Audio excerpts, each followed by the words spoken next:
Hey guys, good morning, welcome back to my channel. নতুন একটা ব্লগে তোমাদের সবাইকে ওয়েলকাম। এখন বাজে হলো 11:50। স্নান করে ছাদে আসলাম, যেহেতু মেঘলা ওয়েদার আছে আর মা বাড়িতে আছে। দুজনে মিলে ছাদে উঠলাম। আর এই যে ফুল হয়েছে গাছে, ফুলটা পেরে নিয়ে গিয়ে এখন ঠাকুরকে দেবো। তো ভাবলাম তার আগে একটু বসে নিই ছাদে, ওয়েদারটা এখন ভালো রয়েছে। তো তারপর নিচে গিয়ে পুজো করবো। আর সকালে তো ব্রেকফাস্ট রান্নাবান্না সবই হয়ে গেছে। গাছে একটা ফুল পারলাম, এই একটাই দিচ্ছে এখন গপুকে। সকালে তো পুজো দেওয়া হয়ে গেছে, এটা এখন দুপুরের খাবার দিলাম খেতে ওকে, তার সাথে এই ফুলটা দিয়ে দিলাম। এই গাছটা বেশ মাঝে মাঝে ভালোই 2-4টে করে ফুল হয়।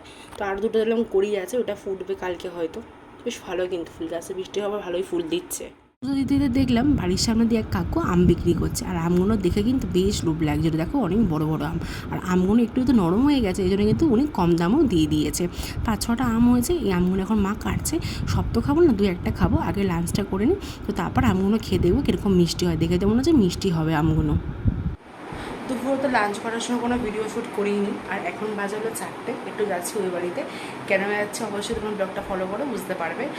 কারণ আছে, তাই জন্য একটু দেখতে যাচ্ছে। আজকে একটু বিকাল করে গেছি, সকালবেলার সময় গেলাম না, কারণ সকালবেলা অনেক কাজ ছিল তো ঘরে। তো ওর আজকে তাড়াহুড়ো ছিল বেড়ানোর জন্য অফিসে, তো ভাবলাম না তো বেড়া করে যাবো। আর মাও যাবে আজকে বাড়িতে। তো চল বেড়েই আগে, তারপর আবার বাড়ি থেকে দেখা হচ্ছে।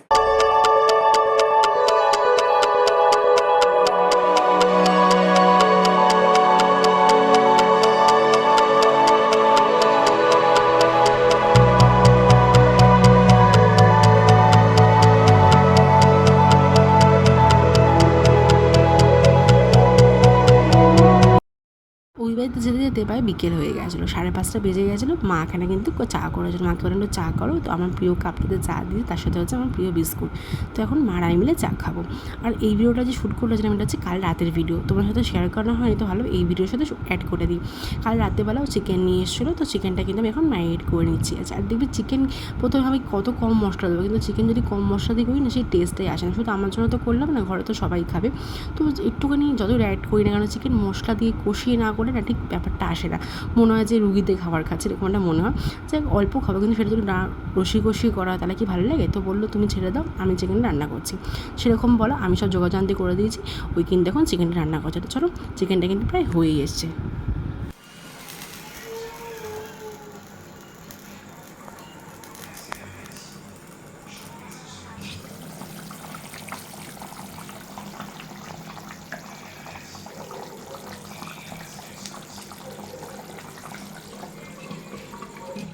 9:50 বাজে। তো এখন করছে ডিনারটা। আর আজকে কিন্তু ভাবনা চিন্তা করে কিন্তু ওই বাড়ি থেকে ডিনারটা এই বাড়িতে নিয়ে চলে এসেছিলাম। জানতাম আজকে আমাদের বাড়ি ফিরতে অনেক রাত হবে, আর অত রাত থেকে কখন ডিনারটা করবো, সেই ভাবনা চিন্তা করেই বিকালবার রুটিটা করে নিয়েছিলাম। আর চিকেন তো করাই ছিল আগের দিন রাতে। তো এখন দুজনে মিলে ডিনার করছি। তারপর ডিনার করে কিন্তু আমরা বেরোবো। আমরা ডিনার করে বেরিয়েছি, যাচ্ছে একটু আমাদেরই গ্রুপে এক বন্ধুর জন্মদিন।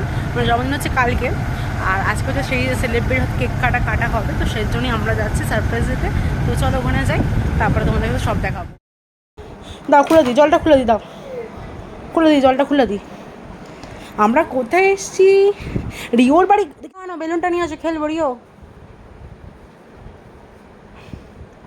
এদিকে আমার কাছে নিয়ে আসো, আমার কাছে নিয়ে আসো, খেলবো। নিয়ে আসো বেলুন।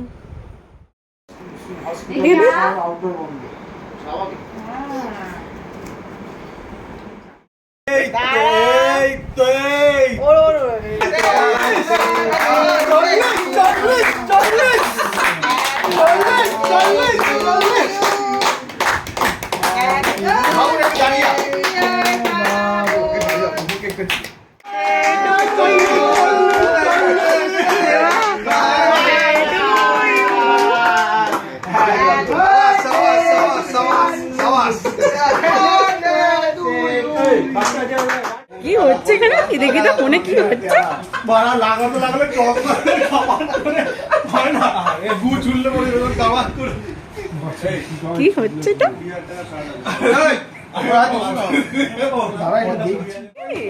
এটা রিও? আরে চাকরি বের করেছি। কি হচ্ছে? দিচ্ছি, বাবুকে খাওয়াবে বললো। কেক খাবো। নে নে খা কাট ভালো করে কাট। ঠিক আছে ঠিক আছে, তোল তুলতে দাও। তুই কান্নাকাটি করলো। এই নে না না চকলেট। Good good morning. কালকে লাস্ট মানে বাড়িতে আসার পর থেকে পুরো ব্লগ করতে পারিনি, যেহেতু কালকে রাতে বেরোনোর আগে বৃষ্টি পড়ছিল। সেই কালকে রাতে আমরা বেরিয়েছি হচ্ছে কটা বলবো, বাড়িতে আস্তে আস্তে 2টো ক্রস করে গেছিলো। 2টোর পর আমরা বাড়িতে ঢুকেছি কালকে রাতে। আর শুধু রাত 3টে হয়ে মানে রাত বলবো না, ভোর 3টে হয়ে গেছিলো। কালকে শুয়েছি ভোর 3টের সময়। তো তারপর যে ব্লগ করবো, তোমার বৃষ্টি পড়ছিলো বলে টিপ টিপ করে আর ফোনটা বার করা হয়নি, বুঝতে পারলে। তো ভাবলাম চলো ব্লগটা আজকে কন্টিনিউ করি। তো এখন বাজে হলো 9টা। আজকে একটু বেলা করে ঘুম থেকে উঠেছি, আজকে ছুটি রয়েছে সেই কারণের জন্যই। না তাড়াতাড়ি উঠতে হতো, চোখে কী অবস্থা, কাজল পড়লে তখন ঘেটে একাকার অবস্থা হয়ে যায়। তো ভাবলাম একটুখানি বেলা করে ঘুম থেকে উঠি, 9টা 10 বাজে, একটু বেলা করে ঘুম থেকে উঠেছি। আজকে সেরকম কোনো কাজ বাজে তারা নিয়ে যেহেতু, এই জন্য উঠলাম। তো চলো এখন তো ফ্রেশ হয়নি, তো ব্লগটাই শুরু করতে আসলাম। তো এখন যাই বাথরুমে একটু ফ্রেশ হই, তারপরে আসছি আবার।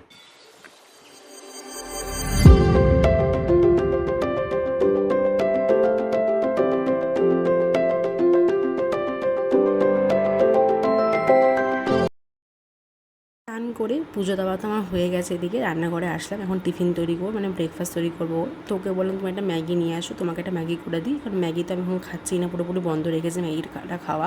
আর আমার জন্য একটুখানি ছাতুগুলো নিই, ছাতু খেতে আমার বেশ ভালো লাগে। প্রায় ব্রেকফাস্টে মোটামুটি আমি ছাতুটাই প্রেফার করি খাই থাকলে। তো সেরকমই আমি যখন ছাতু করছি আর ওর জন্য হচ্ছে ম্যাগি বানাচ্ছি।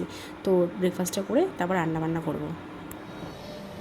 এদিকে তো ভাত বসিয়ে দিয়েছি, আর এদিকে ভাবছি আজকে খুব ঢ্যাঁড়স ভাজবো। বুঝেছো, ঢ্যাঁড়স ভাজাটা ঠিক আছে, তা পটল ভাজার তেল বেশি থাকে। তো ঢ্যাঁড়স ভাজবো অল্প করে, ব্যাস। আর এখানে তো চিকেন রয়েছে, এটাতে হয়ে যাবে আজকে। 12টা 41 বাজে, রান্নাবান্না তো সব কমপ্লিট, রেডি হয়ে গেছে, দেখতে পাচ্ছ। যাচ্ছে হচ্ছে ওই বাড়িতে, আজকে 15 আগস্ট। তো ওর ওই বাড়িতে মানে ওখানে আগে যেখানেও থাকতো সেখানে ওখানকার মাঠে আজকে ফুটবল খেলা রয়েছে। তো হুট করে এখন বললো যে যাবো ওখানে খেলতে, তার জন্যই আমরা এখন যাচ্ছি। এই তোমার ফোন এসেছিলো, বাবাই ফোন করেছিল। হ্যাঁ, তাই ওই জন্য যাচ্ছি। এই তোমরা সারাদিন ব্লগে আমার এই দেখতে হবে। এবার ওই বাড়ি যাবো আর এই বাড়ি আসবো, বাড়ি যাবো এবার। যাই হোক, ও স্নান করে বেরিয়ে গেছে, তো চলো এখন বেরিয়ে যায়। আর খাবার দাবার যা রান্না করেছি প্যাক করে নিয়েছি, ওই বাড়ি থেকে খেয়ে নেবো। এই বাড়িতে এসছে অনেকক্ষণ, লাঞ্চ করা হয়ে গেছে। আর এদিকে কিন্তু খেলতেও চলে গেছে মাঠে। তো চলো ব্লগটা একটুখানি রাখলাম। আর হ্যাঁ, আমার সাউন্ডটা কিন্তু আস্তে আসতে পারে, যেহেতু ফ্যান চলছে। ফ্যানটা বন্ধ করতে পারছে না, প্রচণ্ড গরম লাগছে। সেই কারণের জন্য যদি একটু আস্তে আসে ম্যানেজ করে নিও। আর ব্লগটা একটুখানি যদি ভালো লেগে থাকে অবশ্যই লাইক করে সাবস্ক্রাইব করো। দেখা নেক্সট ব্লগে।